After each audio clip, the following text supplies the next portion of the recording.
یہ رات جو ہے مخفی کیوں رکھی گئی؟ تعین کے ساتھ کچھ معلوم نہیں یہ رات کون سی رات ہے، کون سی رات ہے، اس کا جواب تو میں بعد میں دوں گا کہ اس میں جو آراء ہیں مختلف، لیکن یہ کہ اس کو کیوں مخفی رکھا گیا اس پر کچھ پیاری باتیں ہیں جو مفسرین نے کہی ہیں۔ پہلی بات تو یہ کہ جتنی عظیم چیزیں ہیں ان سب کو مخفی رکھا گیا۔ قیامت کب آئے گی؟ مخفی ہے، آئے گی یہ یقینی ہے۔ کب آئے گی؟ یہ تو ان امور میں سے ہے کہ جس کا علم نبی اکرم صلی اللہ علیہ وسلم کو بھی نہیں دیا گیا، جبرائیل کو بھی نہیں دیا گیا۔ چنانچہ حدیث جبرائیل میں واضح طور پر الفاظ موجود ہیں، وَمَا الْمَسْئُولُ عَنْهَا بِأَعْلَمَ مِنَ السَّائِلِ، کچھ معلوم نہیں، نہ سائل کو معلوم نہ مسئول کو معلوم قیامت کب آئے گی۔ اب یہ عظیم حقیقت مخفی رکھا گیا اور اس کا خاص طور پر ذکر کیا گیا سورہ طٰہٰ میں، اکاد اخفیھا لتجزی کل نفس بما تسعی۔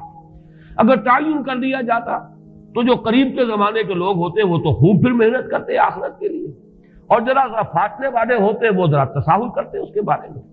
اس کو رکھا گیا ہے، تلوار لٹکی ہوئی ہے، کسی بھی وقت گر سکتی ہے، یہ جیسے گلوٹین کبھی اگر آپ نے دیکھا ہو جس طریقے سے کہ اس کا چھرا گرتا ہے، کسی بھی وقت گر سکتی ہے، لہذا ہر وقت چوکس رہو، چوکنے رہو، جیسے کہ صحابہ کرام کی شان معلوم ہوتی ہے بعض روایات سے کہ ذرا تیز ہوا چلتی تھی تو وہ سمجھتے تھے کہ قیامت آ گئی۔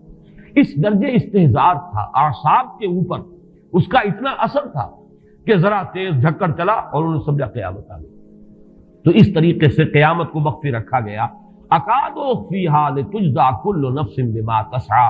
نہ آج سے 100 برس پہلے والوں کو معلوم تھا کہ قیامت کب آئے گی، نہ آج والوں کو معلوم ہے، نہ اگر ابھی دنیا کی عمر ہے ابھی 100 برس اور تو قیامت سے ایک دن پہلے بھی شاید یقینی طور پر معلوم نہ ہو سکے کہ کل قیامت آ رہی ہے، تاکہ ہر وقت جو ہے امتحان اتنا ہی شدید رہے، اتنا ہی کڑا امتحان رہے ہر ایک کے لیے۔ لتجزی کل نفس بما تجزی بما تسعی، تاکہ ہر ذی نفس کو بدلہ ملے اس کی سعی کے مطابق۔ اسی طریقے سے موت کا وقت معلوم نہیں،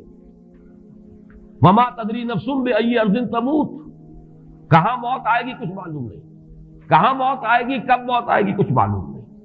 اسی طرح نوٹ کیجئے صلاۃ وسطیٰ، حافظوا علی الصلوات والصلاۃ الوسطیٰ معین نہیں ہے، اس کے لیے آراء اگرچہ ہیں، اکثر آراء جمع ہو گئی ہیں صلاۃ العصر کے بارے میں، لیکن تعین سے حتمی طور پر نہیں کہہ سکتے۔ یہ رائے بھی ہے کہ کوئی بھی معین نہیں، تمام نمازیں جو ہیں وہ صلاۃ وسطیٰ کے حکم میں۔ بہترین نماز، کوشش کرو کہ پوری محافظت کرو، صرف نماز کی نہیں، بہترین نماز کی، ہر نماز تمہاری بہترین نماز ہونی چاہیے، ہر روز روز عید ہو، ہر شب شب برات۔ اگر اللہ تعالیٰ کے ساتھ کوئی قلبی ربط ہے تو ہر دن جو گزر رہا ہے وہ روز عید ہے،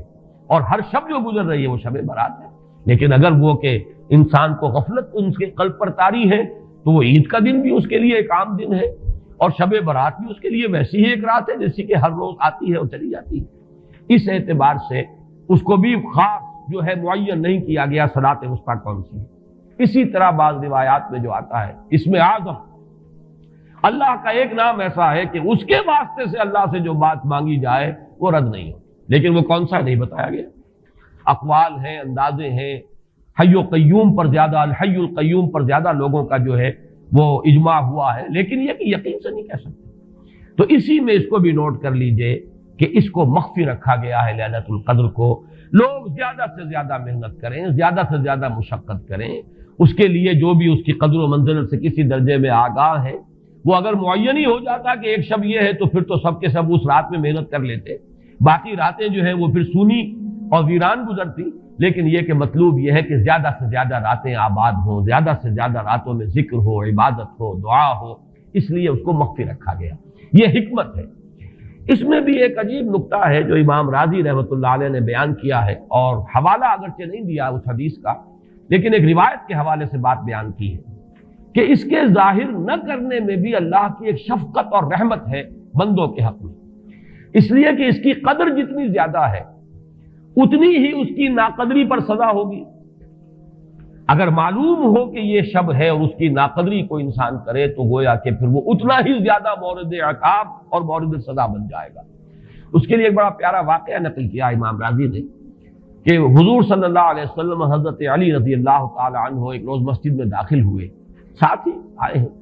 دیکھا کہ ایک شخص سو رہا ہے، نماز کا وقت ہو چکا تھا۔ حضور نے حضرت علی سے فرمایا کہ اسے جگا دو، اسے ہوش میں لے آؤ تاکہ یہ وضو کرے، نماز کے لیے تیاری کرے۔ حضرت علی نے امتثال امر کیا، جا کر جگا دیا۔ لیکن پھر ایک سوال کیا حضرت علی کہ حضور آپ تو خود نیکی کے کاموں میں بہت سبقت فرمانے والے ہیں، سباق بالخیر یہ لفظ آئے، سبقت کرنے والے بہت کثرت کے ساتھ، تو آپ نے یہ جو ہے یہ کام خود کیوں نہیں فرمایا اور مجھے کیوں اس کے لیے آپ نے حکم دیا؟ آپ خود بھی اسے جگا سکتے تھے۔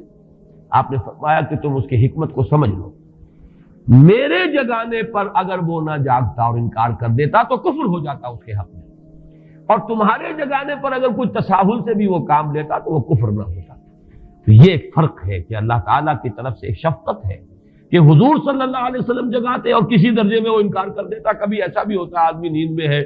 اور وہ کہتا جاؤ جاؤ مجھے آرام کرنے دو، تو اگر میرے ساتھ یہ معاملہ ہوتا تو وہ کفر کے درجے کو پہنچ جاتی بات، لیکن اگر تمہارے ساتھ یہ معاملہ ہو بھی جاتا تو اس درجے شدید نہ ہوتا۔ تو گویا کہ حضور نے اس شخص پر شفقت کے اعتبار سے یہ شکل اختیار کی کہ خود نہیں جگایا، بلکہ یہ کہ حضرت علی رضی اللہ تعالیٰ عنہ کو حکم دیا کہ اسے جگا دو۔ تو یہ نقطہ کہ لیلۃ القدر کے اخفاء میں یہ بات بھی ہے کہ اگر اس کو عیاں کر دیا جاتا، معین کر دیا جاتا، تو پھر جو لوگ اس سے غافل رہتے پھر وہ بہت سخت ناقدری کا ارتکاب کرتے اور بڑی سزا کے مستوجب ہو جاتے۔ اب چھٹی بحث ہے کہ وہ رات کون سی ہے۔ اگرچہ ایک رائے شاذ یہ بھی ہے کہ وہ رمضان سے باہر کی رات بھی ہو سکتی ہے، لازم نہیں ہے کہ رمضان ہی کی کوئی شب ہو۔ اس میں چونکہ بعض حضرات نے ایک روایت کی وجہ سے جسے ہم شب برات کہتے ہیں، لیلۃ البرات، یہ شعبان کی 15ویں شب، درمیانی شب، اور اس کے بارے میں ایک روایت موجود ہے حضرت عائشہ صدیقہ رضی اللہ تعالی عنہا کی کہ رات کے وقت ان کی آنکھ کھلی اور وہ باری آپ ہی کے پاس شب باسی کی تھی حضور کی، تو حضور موجود نہیں تھے، تو تشویش ہوئی کہاں گئے۔ تو جب تلاش کی گئی تو معلوم ہوا کہ حضور جنت البقیع قبرستان میں پہنچے ہوئے ہیں اور وہاں آپ ان کے لیے جو بھی وہاں دفن ہے ان کے لیے استغفار فرما رہے ہیں۔ جب پوچھا گیا معاملہ کیا، تو آپ نے فرمایا یہ بڑی عظیم رات ہے اور اس رات میں فوت ہونے والوں کا فیصلہ ہو جاتا ہے، پیدا ہونے والوں کا فیصلہ ہو جاتا ہے۔ تو اب وہ بھی ایک لیلہ مبارکہ، اسی وجہ سے بعض لوگوں نے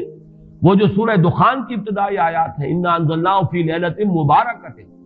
اس کو محمول کیا ہے اسی رات پر کہ جس کو ہم شب برات کہتے ہیں اپنی عام اصطلاح میں، لیلۃ البرات اسے عربی میں کہا جاتا ہے۔ برات کے معنی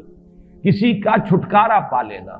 یہ شب برات جو ہے وہ برات شادی والی برات نہیں ہے، بلکہ یہ برات کا لفظ ہے عربی زبان کا، جو ہمارے ہاں وہ غلط العام میں برات شب برات بن گیا ہے۔ برات، برات من اللہ ورسولہ، جو سورہ برات کا پہلا لفظ ہے کہ چھٹکارا پانا، کہ وہ رات بھی ایسی ہے کہ اس میں انسان استغفار کرے اور اللہ تعالیٰ سے اپنے گناہوں کی معافی مانگے تو اپنے آپ کو جہنم سے چھٹکارا دلا سکتا ہے، وہ شب برات ہے۔ اس اعتبار سے کچھ لوگوں نے گمان کیا کہ شاید لیلۃ القدر اور لیلہ مبارکہ اس حدیث کی روح سے وہی شب ہے، وہ ظاہر بات ہے کہ خارج از رمضان مبارک ہے، اور یہ کہ اس کے علاوہ بھی بعض آراء ہیں، لیکن یہ آراء جو ہے شاذ کے درجے میں۔ میں یہ کہہ سکتا ہوں کہ تقریباً اجماع ہے اس پر کہ یہ رات رمضان مبارک ہی کی ایک رات ہے۔ اس کی دلیل ایک تو یہ کہ القرآن یفسر بعضہ بعضا کے اصول کے مطابق قرآن مجید کے اندر سورہ بقرہ میں یہ واضح کر دیا گیا شہر رمضان الذی انزل فیہ القرآن، رمضان مبارک کا مہینہ وہ ہے کہ جس میں قرآن نازل کیا گیا، اور یہاں فرمایا انا انزلناہ فی لیلۃ القدر، ہم نے اس کو اتارا ہے لیلۃ القدر میں۔ ان دونوں کو جوڑیے تو اس کا ایک لا محالہ جو ایک انیویٹیبل رزلٹ نکلتا ہے وہ یہی ہے کہ یہ لیلۃ القدر رمضان مبارک میں۔ دوسری اس کی تائید ہوتی ہے وہ مشہور حدیث جس کو الحمدللہ کہ ہم نے بہت عام کیا ہے، رمضان مبارک کی آمد سے قبل کوشش ہوتی ہے ہر سال جو ہے اس کی یاد دہانی کرا دی جائے۔ ایک طویل خطبہ جو حضور نے دیا تھا، خطبنا رسول اللہ صلی اللہ علیہ وسلم فی آخر یوم من شعبان، یہ حضرت سلمان فارسی رضی اللہ تعالیٰ عنہ سے مروی ہے کہ حضور نے شعبان کے آخری دن ہمیں خطبہ ارشاد فرمایا، یا ایھا الناس قد اظلکم شہر عظیم شہر مبارک شہر فیہ لیلۃ خیر من الف شہر، لوگوں آگاہ ہو جاؤ،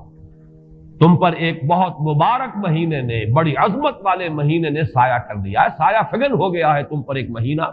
جو بڑی عظمت والا ہے، شہر عظیم جو بڑی برکت والا ہے، شہر مبارک۔ اور تیسرا جملہ اس میں یہی ہے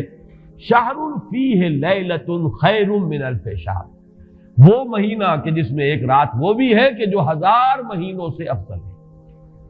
ان دونوں چیزوں کے حوالے سے تقریباً دلائل بھی موجود ہیں، اور ویسے یہ کہ جیسا کہ میں عرض کر چکا ہوں اجماع ہے کہ یہ رمضان مبارک ہی کی ایک شب ہے۔ لیکن رمضان مبارک کی کون سی شب ہے، اس پر بعض مفسرین نے تو لکھا ہے کہ 40 قول ہیں۔ چنانچہ صاحب تفسیر مظہری قاضی ثناء اللہ پانی پتی نے، میں نے وہ تفصیل تو نہیں پڑھی، کہ 40 قول نقل کیے، لیکن امام راضی نے جو 9 قول نقل کیے ہیں وہ میں تیزی کے ساتھ آپ کو سنا دیتا ہوں۔ ابن رزین رحمہ اللہ کا قول یہ ہے کہ رمضان کی پہلی شب ہے۔ حضرت حسن بصری رحمت اللہ علیہ، یہ ہے تابعین میں سے، اس لیے میں رضی اللہ عنہ نہیں کہہ رہا، رحمت اللہ علیہ۔ حضرت حسن بصری رحمت اللہ علیہ کی رائے ہے کہ یہ 17ویں شب ہے، یعنی وہ شب کہ پھر جس کے اگلے دن جو ہے وہ غزوہ بدر ہوا ہے، یوم الفرقان۔ حضرت انس رضی اللہ تعالی عنہ مرفوعاً روایت کرتے ہیں کہ یہ 19ویں شب ہے۔ محمد بن اسحاق جو بہت بڑے سیرت نگار ہیں حضور کے، ان کا قول ہے کہ یہ 21ویں شب ہے۔ حضرت عبداللہ ابن عباس رضی اللہ تعالی عنہما سے قول جو ہے مروی ہے کہ یہ 23ویں شب ہے۔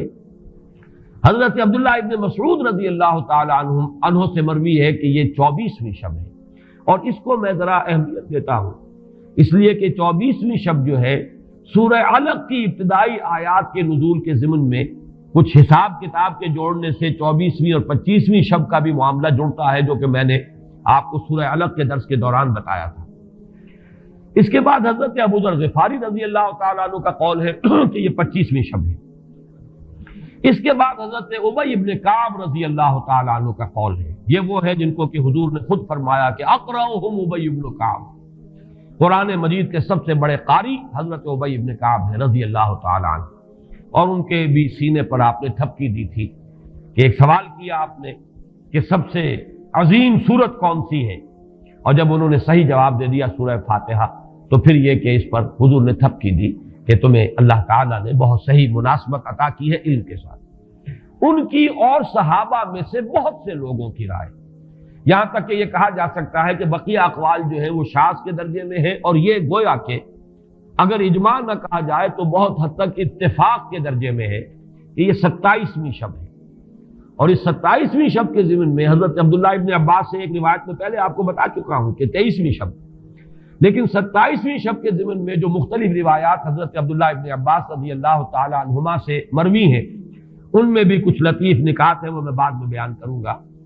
اس کے بعد ایک شاذ قول اور بھی ہے کہ یہ 29ویں شب ہے۔ تو یہ گویا کہ 9 ہے اقوال، جن میں سے بعض جلیل القدر صحابہ کے ہیں، عبداللہ ابن مسعود، ابو ذر غفاری، ابن عباس، ابی ابن کعب، لیکن یہ ہے کہ سب سے زیادہ جو اتفاق اگر اجماع نہ کہا جائے تو 27ویں شب پر ہے۔ اس 27ویں شب کے بارے میں حضرت عبداللہ ابن عباس نے 3 نکتے بیان کیے۔ ایک نکتہ تو یہ ہے کہ یہ پوری سورہ مبارکہ جو ہے سورۃ القدر، اس میں 30 الفاظ ہیں، اور ان 30 الفاظ میں سے 27واں لفظ ہے ہیا حتی مطلع الفجر، یہ 27واں ہے۔ اس کے اعتبار سے گویا کہ انہوں نے ایک ربط قائم کیا ہے کہ یہ 27ویں شب ہے۔ ایک بات انہوں نے یہ کہی ہے کہ اللہ تعالیٰ کو وطر محبوب ہے، اللہ وطر و یحب الوطر، اللہ خود بھی اکیلا ہے اور وطر کو پسند کرتا ہے۔ پھر یہ کہ وطر جو ہے اب رمضان مبارک کے اندر اگر وہ وطر شمار کیے جائیں گے تو 14-15 وطر بن جائیں گے، لیکن اس میں چونکہ آخری عشرے کے بارے میں بہت سی روایات جو ہیں ان کا تقریباً اجماع ہو جاتا ہے کہ آخری عشرے میں، تو آخری عشرے میں بھی 5 وطر آئیں گے، 21ویں، 23ویں، 25ویں، 27ویں، 29ویں۔ لیکن حضرت عبداللہ ابن عباس کہتے ہیں کہ 7 کا حصہ اللہ تعالیٰ کو بہت پسند ہے، اور بہت سی چیزیں جو ہیں عالم تکوینی میں بھی اور عالم تشریعی میں بھی بہت سی چیزیں وہ ہیں کہ جو 7 کے حصے کے ساتھ وابستہ ہیں۔ 7 آسمان ہیں، 7 زمینیں ہیں، ہفتے کے 7 دن ہیں، طواف کے 7 شوط ہیں، سعی بین صفا والمروہ وہ بھی 7 مرتبہ ہے،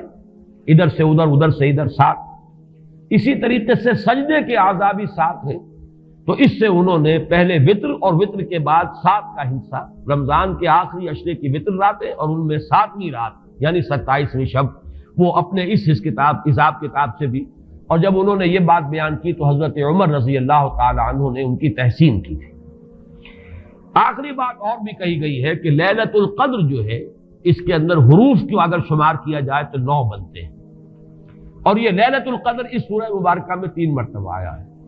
انا انزلناہ فی لیلۃ القدر وما ادراک ما لیلۃ القدر لیلۃ القدر خیر من الف شہر.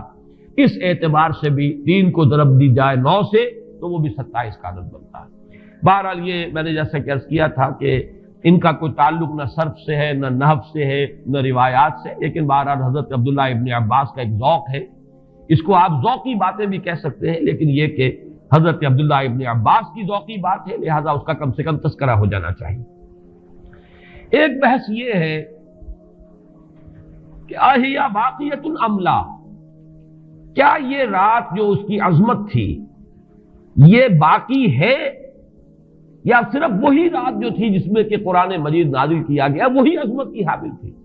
انا انزلناہ فی لیلۃ القدر، یا یہ کہ اب بھی ہر سال یہ رات آ رہی ہے تو اسی عظمت کی حامل ہے، اسی قدر و منزلت کی، اسی برکت کی حامل ہے. اس پر بھی تقریباً ایک اجماع ہے کہ یہ لیلۃ القدر باقی ہے، ہر سال آتی ہے.